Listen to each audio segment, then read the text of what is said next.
A dream is a dream is a dream.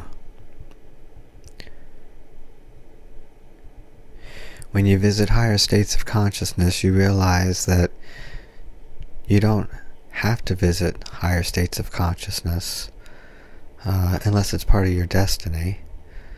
And if you do visit higher states of consciousness, you'll probably only visit them, or it, once. You can call it cosmic consciousness, because that's all you need is one experience with cosmic consciousness or higher states of consciousness, and it feeds you for the rest of your life. But here's the thing. When you visit cosmic consciousness and you realize what the truth is, you also realize that no one needs to know the truth within a dream, unless it's their destiny. And yet knowing the truth within the dream doesn't spare you any pain or misery or suffering whatsoever. So what fucking value is it? Well, it can have coping tool value.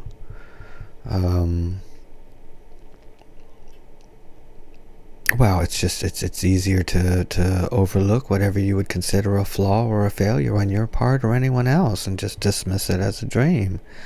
I mean, if you're willing to accept the idea that you're the one that thought out the dream and imagined it first, and now you're living it out in the flesh, if you're willing to take that responsibility, well, like I say, it just feels a hell of a lot better than believing someone or something else is making you live the life you're living. And it doesn't feel good believing that all the bad stuff that happens in your life is because you're somehow fucking up. But it feels better if you believe that, hey, yeah, I'm an eternal spirit. You know, nothing can harm me, no matter what I experience in a dream, no matter how horrible, and no matter how horrible I am in the dream, nothing real is being threatened. No perfect spirit is being threatened by whatever they experience in a dream. And therefore, you know, who gives a shit about the flaws and the failures and the losses and the fuck-ups and so forth? I mean, you know, it stings at first, but then you just dismiss it as a dream. A dream is a dream is a dream. And no matter what you realize in a dream, it's still part of the dream. No matter how lucid you think you or anyone else is, it's still part of the dream. No matter what you experience in your near-death experience, or your DMT experience, or your out-of-body experience, doesn't matter. It's all still part of the dream. Ain't nobody fucking visiting our home state of awareness until they die. Death is the only way you wake up into your home state of awareness. Before then, there really is no little bit. You know, just like there's no little bit pregnant. You know, you're either pregnant or you're not. You're either awake or you're not. This sort of semi-wokeness or realizing that you're dreaming, like I said, it doesn't change the dream. And the reason why it doesn't change the dream is because it's not a dream of free will, free play. It's a dream of destiny. Destiny means story. Story means that there's an author and that someone has thought it out beforehand. And now they're living it out. And that's what we're doing. And being perfect eternal conscious energy, we are infinitely intelligent as perfect spirits. And so it is absolutely possible for us to collude and collaborate and develop our stories together, so that, like I said, you're the father and you get to be the mother, you get to be the bad one, you get to be the good one, and so on and so forth. And it just feels better knowing that you've planned your life out and including all the bad shit. Because again, it doesn't feel good to believe that something else is responsible for the bad shit in your life. It just doesn't feel good. You feel like you're at the mercy of invisible malevolence. And that's just a load of shit. When you visit higher states of consciousness, you realize that there is no malevolent force. But there are malevolent stories. There are malevolent characters in this dream. No fucking doubt about it. You know, you're malevolent when you're fucking mean. Even if you're only being mean to yourself, running yourself down, you know, that's malevolent. You know, loathing yourself, loathing your life so far, that's malevolent. Self-malevolent. But anyways, so you visit higher states of consciousness and you realize that the majority of the people here in this dream are not meant to wake up. They didn't want to wake up. I mean, when you go to bed at night, you usually don't intend to have a dream where you wake up in your dream. And if you ever have had a dream where you wake up in your dream and realize you're dreaming, you also realize when you wake up from that dream that you hadn't really woken up within the dream. You were just dreaming that you were waking up within a dream. I've had both kinds. In my 20s and 30s, I used to yearn for this particular childhood home that I wish I could revisit and live in again. And so I would have these dreams, these recurring dreams where suddenly I'm here. I've made it back. I've made it back home. I've done it. This is definitely not a fucking dream. I'm looking at things. Things aren't changing. Everything. I've made it. I've made it back. Fuck. This is definitely not a dream. Definitely not. Only to wake up. Only to wake up and go, fuck, I was so convinced that it wasn't a dream. And then the reverse is true. I've had dreams where I dream I'm telling someone in the dream that this is only a dream. But I wasn't really awake. I wasn't awake as me. I was just some kind of dream self saying that he's awake in the dream. But because when I woke up, you know, I realized I hadn't really been awake in the dream. That was just my character saying that he was awake in the dream, you know. So anyways, and so this semi sort of waking up within a dream and realizing that this world, this physical world, this temporary world is just a dream, and it's a dream being dreamed by perfect eternal conscious energy, that every living being is perfect eternal conscious energy. If it's a plant, if it's an insect, if it's a water creature, I don't care how ugly, I don't care how simple, if it's a single cell creature, if it's an amoeba, if it's a virus, if it's what you call a living thing, then it is the result of perfect eternal conscious energy. It is perfect eternal conscious energy who has chosen that particular form and has chosen a story for itself, and has chosen a death for itself. And whether it's a single cell creature or a human or an elephant or a redwood tree, doesn't matter. If it's a living thing, it's perfect eternal conscious energy. The marijuana plants that you have are perfect eternal conscious energy. They could have been a human in your life at this time, but no, they're a plant, because that's how you guys colluded and collaborated, and that's what you decided was going to be this time around. Albert Einstein could be a cactus, could be next time could be a fucking redwood tree, could be a flea, could be a tick with Lyme disease. There is no hierarchy to your incarnations here in this particular dream world, because spiritually we're perfect eternal conscious energy. So we're not having this dream for spiritual development, therefore we're just having it to pass the time throughout eternity. And but you know, it's obviously part of many fucking dreams here in this dream world that you think that it's anything but a dream, and that you do indeed believe it's here, that you're here for spiritual development, and that's just the life you have to live. There's, you know, no one's getting it wrong. Whatever the hell they believe, they can't help it. You know, because your life unfolds and unfurls. So your beliefs and your new interests and your new desires and your new obsessions and so forth, it all unfolds and unfurls. You don't have to make it happen. You don't have to sit here and write it down. It's just, you know, and the truth, when you realize the truth, it's a process of less and less resisting the truth. and the truth reveals itself, the less and less you resist it. The less and less you resist the idea that this is a dream, that you have chosen to dream, that you have chosen the story for, that you planned it all out.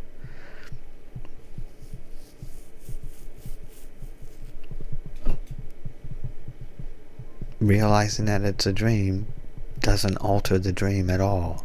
It doesn't give you any special powers whatsoever. It doesn't prevent all the pain and misery and suffering that you have planned in your future.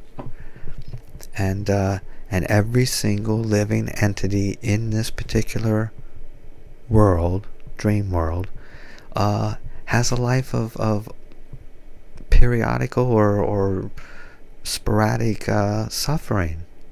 Every living fucking thing here. Every living thing.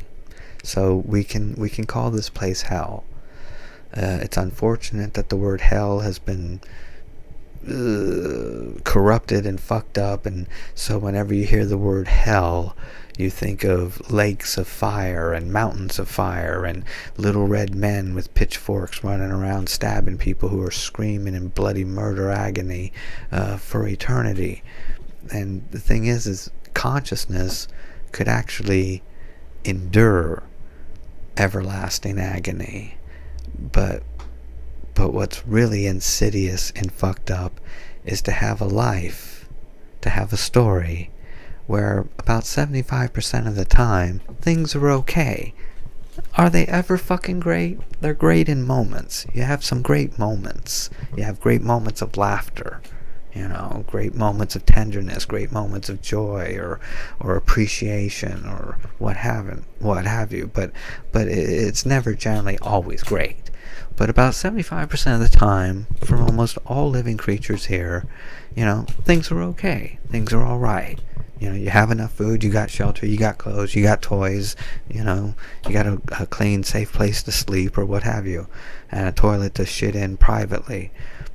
Things are okay. But 25% of the time, sprinkled throughout that 75% of the time, you got these worries, you got these disappointments, you got these crises, these catastrophes, these calamities, these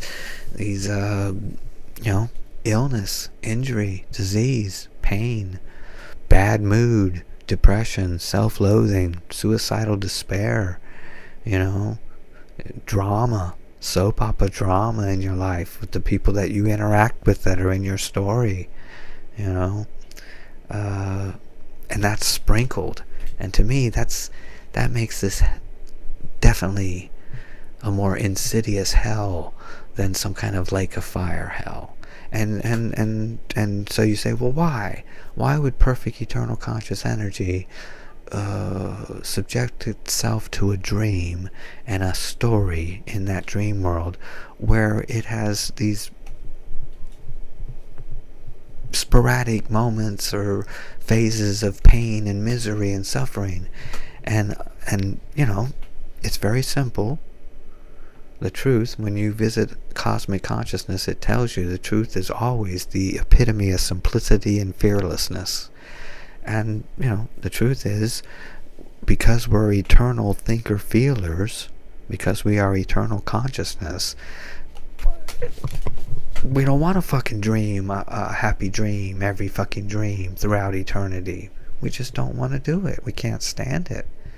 Consciousness is consciousness is consciousness, whether you're experiencing it as a human, as a bug, as a plant, as a tree, as a virus, or you are completely awake in your home state of awareness and you're not having a dream. Consciousness is consciousness is consciousness. It cannot stand stasis, interminable stasis. It cannot stand interminable unchanginess. It doesn't want the same fucking thing all the time. Consciousness doesn't want the same meal, it doesn't want the same experience all the time. And so it likes variety. And so we are here in this hellish dream world by our own volition, by our own imagination, by our own choice, by our own desire, by our own will, as perfect spirits, for a change of pace, for a change in diet. That's all it is. And this life, even if you live to be 115 years old, it's a blip. It's a blip in eternity. That's all we have to do throughout eternity as perfect eternal conscious energy, is imagine these dream worlds, these dream lives. There may very well be dream worlds that are 100% free will, free play, where you really do make it up as you go along, and it's like the Autobahn. You can go as fast or as slow as you want, and anyone can knock you out of the fucking race at any time that they want. But as for this particular fucking dream world, it's all fixed. It's fixed from start to finish. And it was all packed. All packed. So say that this particular dream world lasts 1 trillion years. Well, you can bet that at least some of us will have, before the Big Bang, thought up many different incarnations and many different stories before the Big Bang began the unpacking and the unfurling process, which, like I said, will last 1 trillion years, and then no perfect spirit will be conscious of this dream world anymore, and therefore it won't exist anymore. And I'm using the term trillion years. Obviously, I'm pulling it out of my ass, pulling it out of thin air. But for however long this physical universe is destined to exist, it will one day cease to exist, and it will cease to exist because not one single perfect spirit will be conscious of it anymore. We will have had our fill with it. And because we are not here in this dream for any kind of spiritual improvement or development, because we're already perfect,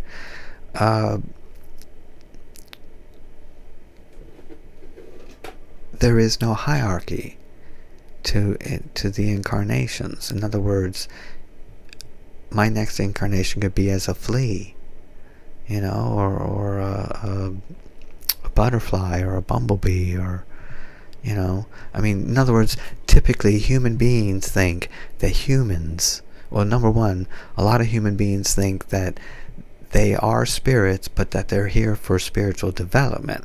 But they also think that being human is top of the fucking food chain of spiritual development, you see.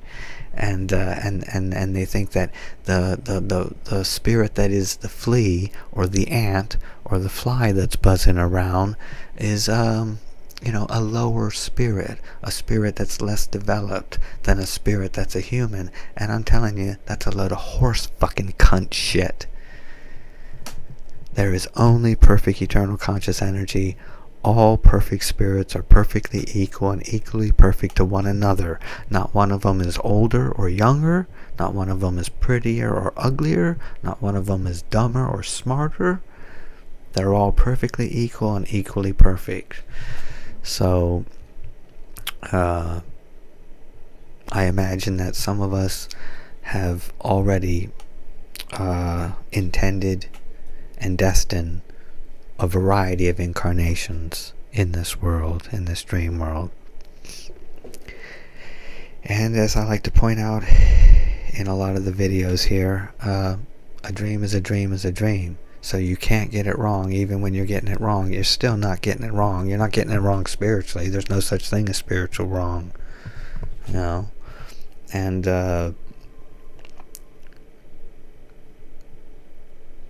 so anytime you start to feel overwhelmed about, am I getting it right? Am I getting it wrong? Whatever it's about, just remember, a dream is a dream is a dream. What fucking difference does it make? Nothing real is being harmed or threatened by your experience here, no matter how painful it is, And there's no escaping the fucking pain and suffering and illness and injury and disease. And the best we can do is we can utilize coping tools after the storm has already hit us, or after the storm is already in process. We can use little coping tools to kind of help us feel like it's helping us keep our sanity, or keeping us from killing someone or killing ourselves. But they're just little coping tools. They don't prevent the illness, the injury, the bad mood, the depression, nothing. Everything here is meant to be experienced, that you're experiencing. And sometimes you just have to burn, motherfucker. You just have to burn. You just have to burn. Me, I go to bed. I take to bed very easily if I feel like I'm burning. And I feel like there's no way to talk my way out of it. There's no way to think my way out of the misery or suffering. Then I take to my bed, and I just, I drift into unconsciousness and escape it for a while. Because sometimes that's all you can do is burn. There's a million fucking videos, million fucking pills, diets, exercises, rituals, religions, spiritualities, schools of enlightenment, gurus, experts, authorities, professionals that are going to try to sell you some fucking horse shit that's going to tell you that you can cure your fucking ills, cure all your fucking pain and misery and worry and disappointment, and they're fucking choking your chicken, bitch. They're choking your fucking chicken. Baby, whatever you've done to get through this life up till now, to listening or hearing this video, those are your best fucking tools, baby. You're not going to really do much better than that if you live another 50 years. Whatever little tools you're using, mental tools, emotional tools, picture tools in your mind, whatever, that's helping you maintain your sanity, helping you not kill someone and not kill yourself, then that's the best you're going to do,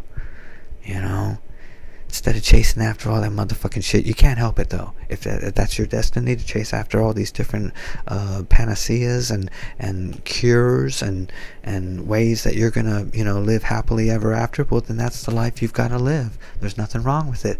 Remember, a dream is a dream is a dream. You can't get it wrong. You think you're enlightened. You think you're more enlightened than your friends or your family or your co-workers, and maybe you feel sorry for them, or maybe you feel like you need to enlighten them, waiting for your opportunity to give them your spiel or whatever. And yet, a dream is a dream is a dream. It don't matter if they've got it wrong, if you think they've got it wrong, if you think they don't know the truth, or you think they've got the wrong truth. It don't matter. Let them. Let them believe whatever the fuck they want to believe, And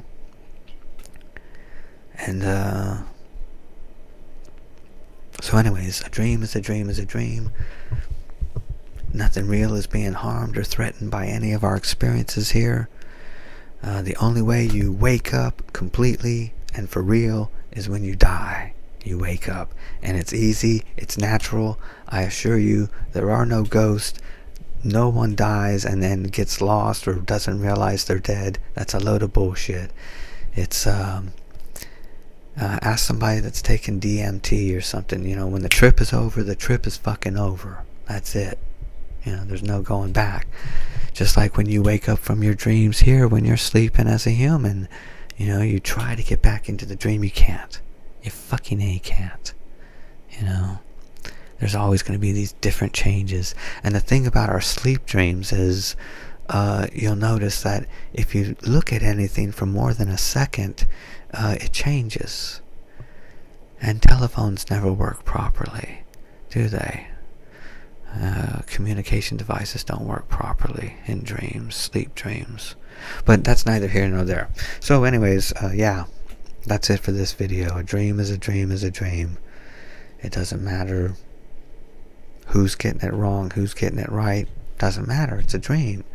They're living the life that they destined for themselves. What you have a perhaps difficult time believing is that we're intelligent enough as perfect spirits to be diabolical enough and fearless enough to create these fucking hell path fucking dreams that we've had in this dream world, in this dream life. Believe me, I assure you, every single one of us is, we've done some really nasty fucking mean shit to ourselves in this fucking dream. But that's because we're fearless. And we're diabolical, aren't we? I mean, we're very insidious, the way that we've planned out how misfortune and bad things happen to us in this life. Usually catch us by surprise. And that's diabolical, and that's insidious, and that's a reflection of, infinite intelligence. That's evidence of something very, very smart that can plan out a nasty little fucking dream, where 75% of the time it's okay, it's all right, and then these fucking twists and turns and worries and disappointments and so on and so forth that fuck you up. Yeah, baby. It's a hell of a ride. It's a hell of a ride. And so part of my motherfucking ride was to get freaked out at the age of 6.5 by the idea that this is not a dream, and that this is just some kind of freak occurrence of life, and when you're dead, never to think or feel or be aware of anything ever again.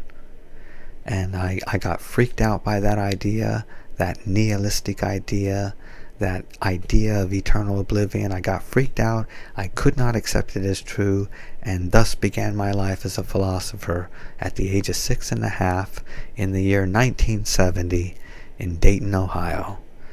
And it set me off on a quest,